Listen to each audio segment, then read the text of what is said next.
नमस्कार दोस्तों, मैं हूं लोकेंद्र मिश्रा और आप सबका स्वागत है हिंदी लिटरेचर ऑप्शनल की इस क्लास में। आज हम डिस्कस करने वाले हैं उत्तर प्रेमचंद युग के बारे में। इसके पहले की क्लासेस में हमने डिस्कस किया था प्रेमचंद पूर्व युग, प्रेमचंद प्रसाद युग, और आज जो पढ़ रहे हैं हिंदी साहित्य में कहानी के इतिहास में, यह है उत्तर प्रेमचंद युग। 1936 से लेकर 1955 का जो समय है हिंदी साहित्य में कहानी के इतिहास में, उसे हम उत्तर प्रेमचंद युग के नाम से जानते हैं। अब जब बात हो रही है उत्तर प्रेमचंद यानी कि प्रेमचंद के पश्चात, प्रेमचंद के बाद जो रचनाकार आए, उन्होंने कहानियां किस तरह से लिखी, इसके बारे में हम इसमें चर्चा करने वाले हैं। दो तरह की बातें आपको याद रखनी है कि प्रेमचंद के बाद दो तरह की विचारधारा सामने आती है कहानी के इतिहास में। पहली विचारधारा है प्रगतिवादी विचारधारा। प्रगतिवादी विचारधारा को ही मार्क्सवादी विचारधारा भी कहते हैं। कार्ल मार्क्स ने मार्क्सवाद जो स्थापित किया था, उसके बारे में हम अभी चर्चा करने वाले हैं। इसके साथ साथ आपको दूसरा याद रखना है मनोवैज्ञानिक विचारधारा। मनोवैज्ञानिक विचारधारा को मनोविश्लेषणवादी विचारधारा भी कहते हैं। इन दोनों के बारे में क्या अंतर है, बेसिकली हम इसको सबसे पहले समझ लेते हैं कि प्रगतिवादी और मनोवैज्ञानिक में क्या अंतर है। इन दोनों विचारधाराओं के जो रचनाकार हैं वो कौन कौन हैं, उनकी प्रमुख रचनाएं क्या हैं, उनकी विशेषताएं क्या हैं, ये सारी चीजें हमें इसमें समझनी पड़ेंगी। तो सबसे पहले हम बात करते हैं प्रगतिवादी या मार्क्सवादी विचारधारा क्या है। तो देखिए, प्रगतिवादी को ही हम मार्क्सवादी कहते हैं, यानी कि दोनों नाम अगर आया आपका तो दोनों नाम सेम है। अब इसमें खास बात क्या है, आपको ये समझना पड़ेगा। इसके लिए आप समझिए सबसे पहले कि मार्क्सवाद क्या है। तो कार्ल मार्क्स ने कुछ विचार अपने रखे जिसे हम मार्क्सवाद के नाम से जानते हैं, और इस विचार का मतलब होता है कि सभी लोग बराबर हैं। सभी लोग बराबर हैं कहने का मतलब अमीर और गरीब सबको बराबर करना। आपने समाजवाद का नाम सुना होगा, तो समाजवाद भी मार्क्सवाद का ही एक स्टेप है। मार्क्सवाद कहने का मतलब है कि ये इस विचारधारा में विश्वास रखते थे कि समाज में सारे लोग एक बराबर हों, और इन सारे लोगों को एक बराबर करने में अगर हिंसा का प्रयोग भी करना पड़े, रक्तपात भी करना पड़े, तो वो भी किया जाए। ये मार्क्सवादियों का मानना है। ये हिंसक क्रांति में विश्वास रखते थे ताकि समाज में समाजवाद लाया जा सके, और यही समाजवाद आगे चल के साम्यवाद में परिवर्तित हो जाए। साम्यवाद का सीधा मतलब क्या है? साम्यवाद का मतलब है कि एक ऐसी अवस्था, एक ऐसी राजनीतिक अवस्था आ जाए, समाज में एक ऐसी अवस्था आ जाए जिस समय स्टेट का कोई यूज ना रह जाए, यानी सरकार की जरूरत ना रहे, पुलिस प्रशासन किसी भी तरह की जरूरतें ना रहे। सब लोग इतना प्रेम भाव से रहें कि किसी प्रकार के दंडात्मक विधान से संबंधित कोई प्रशासन या शासन इसकी आवश्यकता न पड़े। इस चीज को हम कहते हैं साम्यवाद। तो जो विचारधारा उत्तर प्रेमचंद युग के बाद से निकली, प्रगतिवादी विचारधारा, उसमें कहीं ना कहीं हम मार्क्सवाद के लक्षणों को देखेंगे, मार्क्सवाद से प्रेरित कहानियों को हम समझेंगे। इसमें प्रमुख कहानीकार कौन है, अभी आगे की स्लाइड्स में आपको बताई जाएंगी। इसके साथ साथ हम आते हैं मनोवैज्ञानिक विचारधारा क्या है या मनोविश्लेषणवादी विचारधारा क्या है। दरअसल इस विचारधारा में ऐसी रचनाएं या ऐसी कहानियां लिखी जाएंगी जो मनुष्य के अंतर मन से प्रेरित हो, यानी मनुष्य के अंदर क्या विचार चल रहे हैं, उन विचारों के आधार पर जो कहानियां लिखी जाएं, मनुष्य के अंतर के द्वंद्व को लिखा जाए, यानी अंतर्द्वंद्व, इसके बारे में बताया जाए जिस कहानी में, उस कहानी को हम कहेंगे मनोवैज्ञानिक या मनोविश्लेषणवादी कहानियां।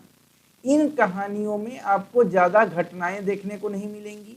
इन कहानियों में आपको बहुत ज्यादा पात्र नहीं देखने को मिलेंगे कि सैकड़ों पात्र या 20, 25, 30 पात्र देखने को नहीं मिलेंगे। चरित्र कम होंगे, घटनाएं कम होंगी। उन घटनाओं पर चिंतन अधिक होगा, मनन अधिक होगा। किसी मनुष्य के अंदर विचारों का जो द्वंद्व चल रहा है उसके बारे में अगर लिखा जाए तो सीधे तौर पे आप कह सकते हैं कि वो मनोविश्लेषणात्मक या मनोवैज्ञानिक कहानी की श्रेणी में आता है। अंतर मन की बात कही जाएगी। अब देखिए प्रगतिवाद में, अब देखिए दो चीजें होती हैं कहानियों में या साहित्य में, एक होता है संवेदना पक्ष और एक होता है शिल्प पक्ष। संवेदना का मतलब है कि जो कथ्य कहा जा रहा है उससे संबंधित, और शिल्प का मतलब है कि भाषा किस प्रकार की प्रयोग की गई है, बिंबात्मकता है या नहीं है, प्रतीकात्मकता है या नहीं है। तो मार्क्सवादी विचारधारा के जो लोग हैं ये लिख रहे हैं किसके लिए? ये लिख रहे हैं वंचितों के लिए, शोषितों के लिए। तो अगर शिल्प पक्ष की बात की जाए इनकी, तो इनके शिल्प में आपको देखने को क्या मिलेगा? भाषा किस प्रकार की होनी चाहिए? वंचितों के लिए लिखने के लिए भाषा आपकी सरल होनी चाहिए, सहज भाषा होनी चाहिए। ये पहला चीज है। दूसरा, ज्यादा बिंब विधान और प्रतीकों के माध्यम से इधर उधर घुमा के बात आप कहेंगे तो जनता को समझ में नहीं आएगी। इसलिए आपको जो बातें कहनी है वो सीधे सरल लहजे में कहनी है। ज्यादा घुमा फिरा के साहित्य का प्रयोग करने की जबरदस्ती कोई कोशिश नहीं करनी है। प्रगतिवादी या मार्क्सवादी की अगर हम बात करते हैं तो शिल्प में आप समझ चुके हैं क्या मैं बताना चाह रहा था। अब हम बात करें अगर मनोवैज्ञानिक कहानियों के बारे में कि मनोवैज्ञानिक कहानियों का संवेदना पक्ष क्या है, उनका शिल्प क्या है, तो आपको सीधे तौर पे इतना समझना होगा कि यहाँ पर मनोवैज्ञानिक, ये जो दूसरा पार्ट है इस कहानी के बारे में हम बात करते हैं, यहाँ पर चिंतन पे ज्यादा ध्यान दिया जाएगा, विश्लेषण पर ज्यादा ध्यान दिया जाएगा, चिंतन मनन विश्लेषण आदि पर ज्यादा ध्यान दिया जाएगा। जबकि प्रगतिवादी कहानी में आपको घटनाएं ज्यादा मिल सकती हैं, घटनाएं ज्यादा मिल सकती हैं, लेकिन मनोवैज्ञानिक में आपको घटनाएं नहीं मिलेंगी। शायद मैंने उल्टा बोल दिया था पिछली बार, अगर उल्टा बोल दिया हो तो मैं फिर से बता रहा हूं, आप इसको याद रखिएगा। प्रगतिवादी या मार्क्सवादी में घटनाएं दिखाई जा सकती हैं, मगर मनोवैज्ञानिक में घटनाएं कम होंगी, चरित्र कम होंगे। अगर मैंने उल्टा बोला होगा, प्रगतिवादी में ये बात बोला होगा, तो आप यहाँ पे इसको सुधार कर लीजिएगा। चिंतन मनन ज्यादा होगा, मनुष्य के आंतरिक द्वंद्व के बारे में बातचीत की जाएगी। अब हम बात करें कि प्रगतिवाद में कुछ प्रमुख रचनाकार कौन हैं, उनके बारे में। इसमें पहले रचनाकार आते हैं यशपाल। अब यशपाल के बारे में आपको इतना जानना है कि यशपाल के 16 कहानी संग्रह थे, 16 कहानी संग्रह हैं यशपाल के, और इनकी कहानियों के प्रमुख नाम के बाद देखिए, आप जब भी किसी प्रगतिवादी रचना, अगर आपको यह पता है कि वो रचनाकार प्रगतिवादी है या मनोविश्लेषणात्मक है, तो जो संवेदना पक्ष या शिल्प पक्ष मैंने एक बताया है कि प्रगतिवाद में ये है और मनोविश्लेषण में ये है, वही सारी चीजें यशपाल के बारे में भी सही हैं। बस अंतर आपको, बस एक चीज आपको याद रखनी है, वो चीज ये याद रखनी है आपको कि कुछ कहानियों के नाम भी आपको याद रखने होंगे यशपाल के, कि उन्होंने कौन कौन सी कहानियां लिखी हैं और किस कहानी में ऐसी क्या खास बात है, वो भी आपको याद रखनी है। तो सबसे पहले हम बात करते हैं यशपाल की। तो यशपाल की कुल 16 कहानी संग्रह प्रकाशित हुए हैं, जिसमें कुछ कहानियों के नाम मैंने यहाँ लिखे हैं। भूख के 3 दिन, कलाकार की आत्महत्या, ये देखिए यहाँ पे ये गलत हो गया, ये टाइपिंग मिस्टेक है। कलाकार की आत्मकथा के बाद खच्चर और आदमी, यहाँ पे आपको गलत लिख दिया गया था, ये खच्चर और आदमी होगा। ये इनकी कहानियां हैं। अब देखिए इसमें आपको क्या खास बात समझनी है वो समझते हैं। यशपाल की जितनी कहानियां हैं उसमें हम प्रगतिवादी चेतना के बारे में चर्चा करेंगे। प्रगतिवादी चेतना रहेगी क्योंकि ये प्रगतिवादी रचनाकार हैं, तो प्रगतिवाद के रचनाकारों की जो जो विशेषताएं होती हैं, संवेदना पक्ष, शिल्प पक्ष, वो सब यशपाल की कहानियों में भी हमें देखने को मिलेंगी। देखिए भूख के 3 दिन में बेरोजगारी की समस्या के बारे में यशपाल ने बताया है। फिर इनकी कहानी है पराया सुख, फूलों का कुर्ता। इन सारी चीजों में उन्होंने आर्थिक शोषण के बारे में चर्चा किया है। इसके साथ साथ धार्मिक आडंबर से संबंधित जो समस्याएं हैं उन पर चोट की है यशपाल ने। आपको इसमें सिर्फ इतना याद रखना है, इनकी 2-3 कहानियों का नाम आपको याद रखना होगा। फिर हम बात करते हैं नागार्जुन के बारे में। तो नागार्जुन एक कवि भी थे, कहानीकार भी थे, बिहार के रहने वाले थे, और इनकी जो प्रमुख कहानियां हैं वो हैं असमर्थ दाता, भूख मर गई, काया पलट। ये 3 कहानियां तो एटलीस्ट आपको याद रहनी ही चाहिए नागार्जुन की। अब देखिए असमर्थता है या भूख मर गई है, ये दोनों कहानियां जो है ये भिक्षावृत्ति के ऊपर है। भिक्षावृत्ति यानी कि भीख मांगने की आदत। तो यहाँ पे आपको भूख मर गई और असमर्थ दाता, ये भिक्षावृत्ति से संबंधित है, भिक्षावृत्ति से संबंधित है। इसके अलावा अगर हम बात करें काया पलट है इनकी एक कहानी। उसके बाद से इनकी और कहानी है विषम ज्वर। विषम ज्वर जो कहानी है इनकी, इसमें कर्मचारी वर्ग जो है उसकी आर्थिक स्थिति के बारे में चर्चा किया गया है। कर्मचारियों के आर्थिक स्थिति के बारे में इन्होंने लिखा है मनोवैज्ञानिक रूप से कि क्या मनोवैज्ञानिक प्रभाव पड़ता है, किसी की अगर सैलरी कम हो या उस तरह की दिक्कतें हो तो उसके मन में क्या क्या चीजें चलती हैं, कैसे वो समाज में अपने इच्छाओं को दमन करके, अपनी भौतिक कुछ उनकी इच्छाएं हैं उसको दमन करके कैसे वो घर परिवार चलाता है, इस तरह की चीजें। यही तो प्रगतिवाद और मार्क्सवाद है। मार्क्सवाद का प्रभाव चूंकि इस पे है तो वो आपको उस तरह की चीजें देखने को मिलेंगी। फिर आते हैं रांगे राघव। रांगे राघव की कहानियों में तल्ख यथार्थवाद आपको देखने को मिलेगा। तल्ख यथार्थवाद का मतलब होता है बड़ा ही तीखा यथार्थवाद। एक चीज होती है यथार्थवाद, जो कि मैंने आपको पहले ही बता दिया है कि यथार्थ के बारे में चर्चा की जाए, हवाई बातें ना हो, जमीनी हकीकत के बारे में जिस कहानी में चर्चा की जाए उस कहानी में हम कहते हैं कि यथार्थवाद है। तो तल्ख यथार्थवाद हमें रांगे राघव की कहानियों में देखने को मिलता है। उदाहरण के लिए उन्होंने विभाजन के दर्द को दिखाया है। भारत और पाकिस्तान का जब विभाजन हुआ तो उस समय क्या परिस्थितियां थी, लोगों को किस तरह से कष्ट का सामना करना पड़ा, जो उधर से पाकिस्तान से जो हिंदू आते थे या हिंदुस्तान से जो मुसलमान पाकिस्तान जाते थे, उस समय जो नरसंहार हुए, जिस तरह की हत्याएं हुई, उसके बारे में चर्चा करना और चित्रित करना ये रांगे राघव ने किया। बंगाल में अकाल पड़ा उसके बारे में किया, बीच में हड़ताल होता है तो उसके बारे में। तो समकालीन यथार्थवाद आप कह सकते हैं कि उस समय समाज में जो चीजें घट रही थी उस पर बड़ी ही तीखी टिप्पणी या तीखे तरीके से प्रहार किया रांगे राघव ने। लहू और लोहा इनकी एक कहानी संग्रह है, एक कहानी है, फिर है आदमी, फिर है नारी की लाज, ये कुछ इनकी कहानियां हैं। अब हम बात करते हैं लहू और लोहा के बारे में। लहू और लोहा कहानी जो है इसमें मजदूर वर्ग के संघर्ष को दिखाया गया है। क्योंकि हड़तालें उस समय होती थी तो उस पर समकालीन यथार्थवाद है, तो इसीलिए मैं इसकी बात कर रहा हूँ लहू और लोहा की। लहू और लोहा में मजदूर वर्ग के द्वारा मजदूरों के ऊपर जो शोषण हो रहा है उसके खिलाफ जब वो खड़े होते हैं तो किस तरह से पुलिसिया कार्रवाई करके उनका दमन किया जाता है, इसकी चर्चा लहू और लोहा में की गई है। इसके साथ साथ अगर आप आदमी कहानी के बारे में बात करें तो आदमी कहानी जो है वो दलित के ऊपर है, दलित उसमें जो थीम है वो दलित चेतना है। फिर आप बात करें नारी की लाज, तो ये स्त्रियों के जीवन से संबंधित चीजें हैं। तो प्रगतिवादी रचनाकार में आपको क्या याद रखना है, पहले तो देखिए पढ़ने के लिए तो आपको बहुत चीजें पढ़नी है, वीडियो के से ही सिर्फ वीडियो से तैयारी नहीं होगी, आपको किताबें पढ़नी पड़ेंगी, आपको नोट्स पढ़ने पड़ेंगे। आपको सिर्फ इतना याद रखना है कि यशपाल, नागार्जुन और रांगे राघव ये प्रगतिवादी रचनाकार हैं। इनकी कुछ कहानियों का नाम और किन कहानियों में, उसमें आपको उदाहरण सहित याद रखना है। जैसे लहू और लोहा जब आप कहेंगे तो आपको बताना पड़ेगा कि लहू और लोहा कहानी में रांगे राघव ने मजदूरों के ऊपर हुए शोषण के खिलाफ, मजदूरों के संघर्ष और उन पर पुलिसिया कार्रवाई से जो उनका दमन किया गया, इसकी चर्चा की गई है। ये आपको पूरी तरह से वहां पे बताना पड़ेगा। आगे बढ़ते हैं, मनोविश्लेषणवादी कहानीकार की तरफ बढ़ते हैं। इनमें सबसे प्रमुख जो आते हैं वो हैं जैनेन्द्र, कथाकार जैनेन्द्र। अब यहाँ एक चीज लिखी है कि फ्रायड और गांधी के दर्शन का प्रभाव था। तो जैनेन्द्र जो थे ये मनोविश्लेषणवादी कहानीकार में सबसे पहले पायदान पर जिस कहानीकार को रखते हैं वो जैनेन्द्र हैं। अब यहाँ पे प्रश्न आता है कि दर्शन क्या है, गांधी का दर्शन क्या है और फ्रायड का दर्शन क्या है। तो देखिए गांधी का दर्शन आपको पता होगा, अहिंसा, सत्य, इन सारी चीजों का दर्शन, एक आदर्श का दर्शन गांधी का दर्शन है। जबकि सिगमंड फ्रायड जो थे ये भी एक दार्शनिक थे और इनका मानना था कि देखिए कई अलग अलग तरह से आप इसको समझ सकते हैं, दर्शन की बात है, बस हमें इतना यहाँ पे समझना है, इस टॉपिक को समझने के लिए बस फ्रायड के बारे में सिर्फ इतना समझना है कि फ्रायड ने कहा कि हर मनुष्य के लिए किसी एक चीज की ऐसी आवश्यकता होती है कि जिसके बिना वो नहीं रह पाए, जिसके बिना वो नहीं रह पाए या फिर जो चीजें उसके अंदर नेचुरली आती हैं। तो इन्होंने उस चीज को, फ्रायड ने कहा कि फ्रायड का जो दर्शन है उसको हिंदी में हम काम चेतना के नाम से जानते हैं। काम चेतना यानी कि यहाँ पे सेक्सुअल ओरिएंटेशन की बात की जा रही है।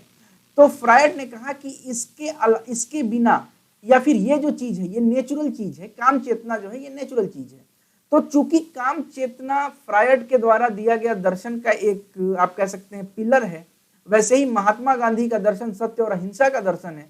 तो जैनेन्द्र की कहानियों में हमें काम चेतना भी देखने को मिलेगी और महात्मा गांधी के जो आदर्श थे उनसे संबंधित चीजें भी देखने को मिलेंगी। अब प्रमुख कहानियों की बात करें तो आपको दो तीन चीजें याद रखनी है। पहली चीज की एक कहानी, इनकी जो कहानी है वो आपको याद रखनी है पाजेब, दूसरी कहानी है खेल और तीसरी कहानी पत्नी। कई सारी कहानियां हैं लेकिन आपको एटलीस्ट दो तीन कहानियों का नाम याद रहना चाहिए, उसमें से पाजेब, खेल और पत्नी, ये तीन कहानियां आप जरूर याद रखेंगे। अब चूंकि मनोविश्लेषणवादी कहानीकार हैं तो इसमें घटनाएं कम होंगी, चरित्र कम होंगे, विश्लेषण, चिंतन, मनन, ये सारी चीजें अधिक होंगी जैनेन्द्र की कहानियों में भी। अब देखिए जैनेन्द्र की कहानी में आप समझिए, पहली कहानी हम चर्चा करते हैं खेल। खेल कहानी जो है इसमें दिखाया गया है कि पुरुष जो है वो एक तरह से विध्वंसक है, मतलब वो विनाश कर रहा है और स्त्री जो है वो सृजन कर रही है। ये खेल कहानी का मुख्य आप कह सकते हैं थीम है या विषय है। फिर हम बात करें पाजेब कहानी के बारे में। पाजेब कहानी जो है इसमें दिखाया गया है कि बच्चों के ऊपर बड़े लोग किस तरह से अपना वर्चस्व स्थापित करते हैं, ये पाजेब कहानी में बताया है। तो देखिए आपको सिर्फ क्या याद रखना है, आपको याद रखना है कि मनोविश्लेषणवादी कहानीकार में जैनेन्द्र पहले पायदान पर हैं, फ्रायड और महात्मा गांधी के दर्शन से प्रभावित हैं, भारतीय दर्शन से प्रभावित हैं। फ्रायड ने क्या कहा था आपको ये याद रखना है, और गांधी का दर्शन आपको पता है। आपको इनकी 2-3 कहानियों के नाम याद रखने हैं और किस कहानी में क्या दिखाया गया है। जैसे पाजेब कहानी है तो आपको वहां पे बताना पड़ेगा कि पाजेब कहानी जो है, ये एक्चुअली डायरेक्ट क्वेश्चन नहीं आएगा कि पाजेब कहानी क्या है, लेकिन आपको पता होना चाहिए, ठीक है। नेक्स्ट आते हैं ईलाचंद्र जोशी। ईलाचंद्र जोशी को हिंदी के मनोवैज्ञानिक कहानियों का प्रवर्तक माना जाता है। यानी कि प्रवर्तक का मतलब क्या होता है, जिसने एक तरह से आप कह सकते हैं कि शुरुआत किया, जिसने एक जो अच्छे लेवल पर लेकर गया मनोविश्लेषण कहानी को, मनोविश्लेषणात्मक कहानी को, उसमें आते हैं ईलाचंद्र जोशी। इनकी जो कहानियां हैं उनमें एक कहानी है अनाश्रित, दूसरी कहानी है पतिव्रता या पिशाची। यहाँ पे या लिखना छूट गया है, पतिव्रता या पिशाची। अनाश्रित में बताया गया है कि एक निम्न मध्यम वर्गीय परिवार की क्या आर्थिक स्थिति है, किस तरह की पारिवारिक स्थिति में एक निम्न मध्यम वर्गीय परिवार रहता है, ये बताया गया है अनाश्रित कहानी में। अब देखिए यहाँ पे क्या है, निम्न मध्यम वर्ग। अब ये पूरा एक बहुत सारा पॉपुलेशन हो गया इंडिया का, उसके अंदर उसके दिमाग में क्या चीजें चल रही हैं, वो किन किन इच्छाओं को मारकर क्या क्या चीजें कर रहा है अपने जीवन के लिए, कितनी इच्छाओं का वो बलिदान दे रहा है, इस तरह की चीजें, इसका चिंतन मनन, इसका विश्लेषण करना ईलाचंद्र जोशी ने अनाश्रित कहानी में इसी चीज का विश्लेषण किया है। अब अगली कहानी है पतिव्रता या पिशाची। इस कहानी में दिखाया गया है कि एक स्त्री किस प्रकार से अपने पति को चीट करती है या धोखा देती है, इससे संबंधित विषय को उठाया गया है पतिव्रता या पिशाची कहानी में। किसने उठाया है, तो ईलाचंद्र जोशी ने उठाया है। ईलाचंद्र जोशी के बारे में आपको याद रखना है कि हिंदी के मनोवैज्ञानिक कहानियों के प्रवर्तक के रूप में ईलाचंद्र जोशी को जाना जाता है। इसके अलावा इनकी कहानी है स्वामी अलोकानंद। स्वामी अलोकानंद कहानी में दिखाया गया है कि कोई व्यक्ति सन्यासी बनकर किस तरह से लोगों को लूट रहा है। कुल कहने का मतलब क्या है, कहने का मतलब है कि मनोविश्लेषणवादी कहानियों में यथार्थवाद तो है ही, उस यथार्थवाद के साथ साथ ये भी आपको याद रखना होगा कि मनुष्य के मन में, अब यहाँ पे मनुष्य कौन, यहाँ पे एक ओवरऑल जनता, अब यहाँ पे अलग अलग तरह से इसको आप डिवाइड कर सकते हैं, उच्च वर्ग, निम्न मध्यम वर्ग या उच्च मध्यम वर्ग।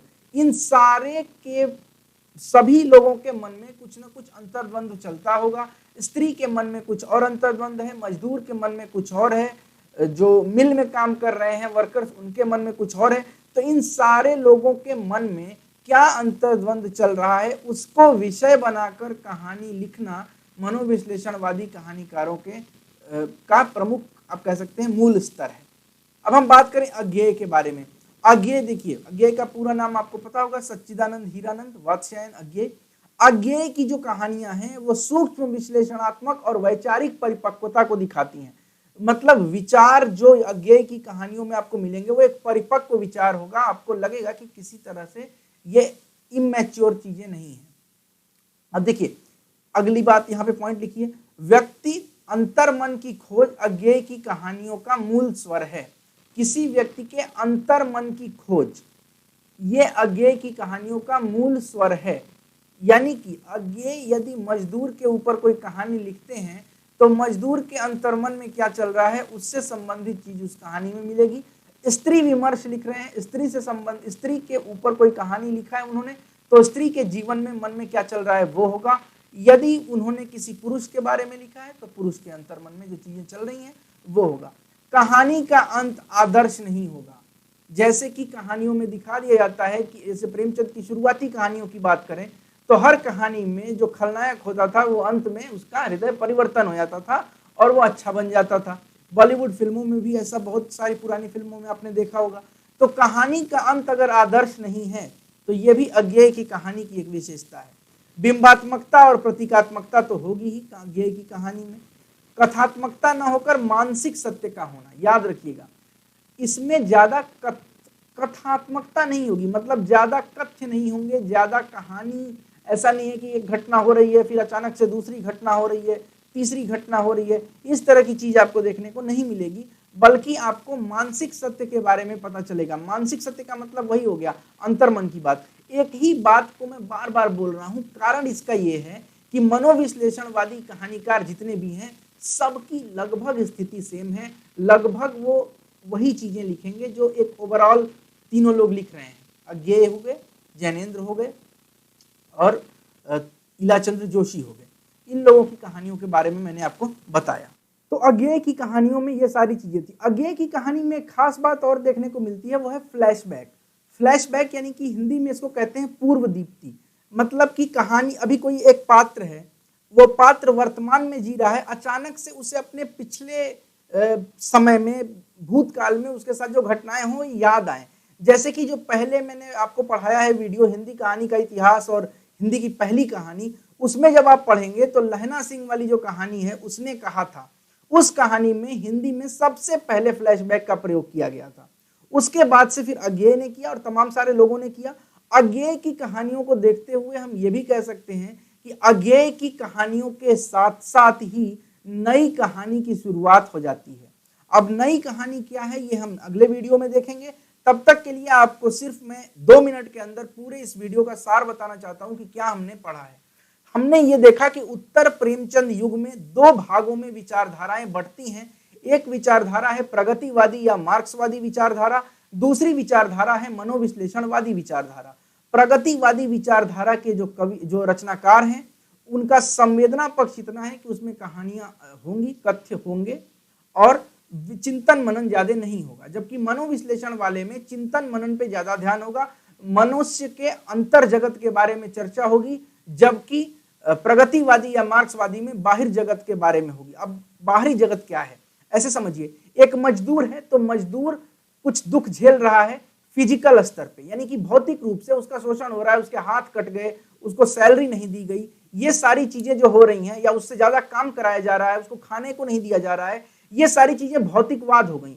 भौतिकवाद मतलब भौतिक चीजें हैं, लेकिन उसी मजदूर के अंतर्मन में कुछ चीजें चल रही हैं, उसके मनुष्य के अंदर जो चीजें चल रही हैं उसका चित्रण अगर आपने कर दिया तो आप मनोविश्लेषणवादी कथाकार हो गए। और अगर आपने फिजिकल टॉर्चर के बारे में बात किया, जो उसके फिजिकल संघर्ष है उस पर चर्चा की आपने, तो उस कहानी को आप कहेंगे कि प्रगतिवादी है।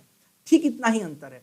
शिल्प के बारे में बात करें तो मार्क्सवाद में आपको शिल्प में थोड़ा बहुत प्रतीकात्मकता वगैरह देखने को नहीं मिलेगी, लेकिन आप जब आएंगे इधर मनोविश्लेषण में तो आपको प्रतीकों के माध्यम से बात होगी, बिंब के माध्यम से बात होगी और मनुष्य के अंतर मन की बात ज्यादा होगी। यही बात मैं बार बार बोल चुका हूं, चूंकि यही है तो ये बार बार बोलना पड़ेगा। तो मिलते हैं अगले वीडियो में नई कहानी के साथ। तब तक के लिए आपको वीडियो अच्छा लगता है तो लाइक करें, कमेंट करें, शेयर करें।